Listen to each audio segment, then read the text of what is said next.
And let's dive deeper into this with tonight's panel. We have radio host Tony Katz and attorney and legal analyst Angela Cenedella with us this evening. So good to see you both. Thanks for being here. Always. Thank you.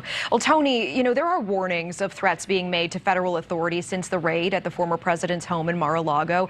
We see him slamming the FBI and the DOJ, calling the Bureau corrupt. He is calling out the Attorney General as well. Is the former president trying to incite more violence with recent statements made on his platform, Truth Social? Yeah, I reject the premise, and I think that media better take a long look at that before they start going down that road. There was violence threatened against Supreme Court justices. You had someone going to assassinate Brett Kavanaugh. Not a word from the White House, not a single word. You had threats of violence and actual violence during riots all across America, in Minneapolis, in my beloved Indianapolis, in Seattle, in Portland, and not a word was said. You can go back to Representative Maxine Waters referring to the fact that James Comey has no credibility, and no one looked at that as a threat on the FBI. I opposed the threats. Of course, it is happening, and it is wrong. This is no way for a nation like ours to act. But the reaction that, oh my gosh, Trump this, Trump that, no, no, no, no, no. If we're going to be an honest nation, engage in being honest brokers, we actually have to do it. And it has to happen from all sides. And Joe Biden said nothing when Supreme Court justices were being threatened and were having their homes threatened. And that's absolutely sinful. People should not be threatening the FBI. I agree with that point. All right, Tony, thank you. Your point is well taken. Angela, I want to bring you in here in your legal expertise. The former president is demanding that the FBI return his files. He's saying that some of the information is attorney-client information. It's privileged. Is this a smart move from the president, and does it hold water?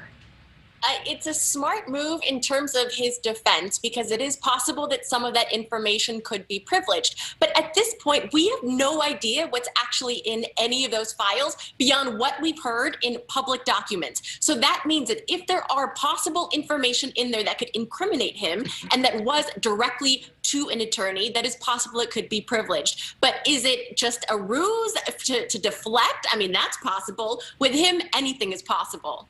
I mean, that's well said. Tony, a former president is in the crosshairs right now of so many criminal investigations. It's almost head-spinning. What would you say about what it says about our current climate and this current moment in time? A couple of things. First, you expect us to take the word of the FBI on its word. The FISA court said that the FBI had to completely redo its warrant situation, how it went about getting a warrant in 2019, and we'd like to know what was changed in the FBI system. The idea that America is supposed to take that seriously when they cast such a wide net of all the things they could be looking for, all the things that they could grab and seize with this warrant, it reminds one very much of Lavrenti Beria, show me the man and I'll show you the crime. It's as if they're engaged in a fishing expedition. No one should be okay with anybody breaking the law. I don't believe that anybody is above the law. But to give the FBI and the Department of Justice in that hastily put together press conference the credence of being absolutely factual and without question, that's a bridge too far. So I think we need to take a pretty far step back and start examining this on a much closer basis. Angela, I can see you want to respond. You have the floor.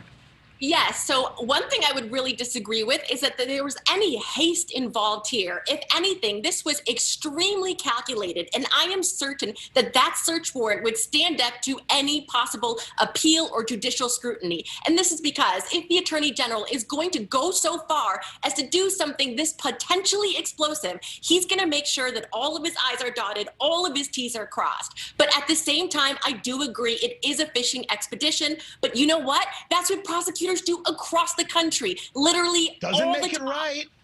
It doesn't make it right. And we should be clear on the I's and T's dotted and crossed. They got this warrant on the 5th of August and they didn't execute it until the 8th of August. We're talking about top secret SCI information. They still waited 3 days. It must not have been that serious, but I still think that if you have documents you shouldn't have, you should return them.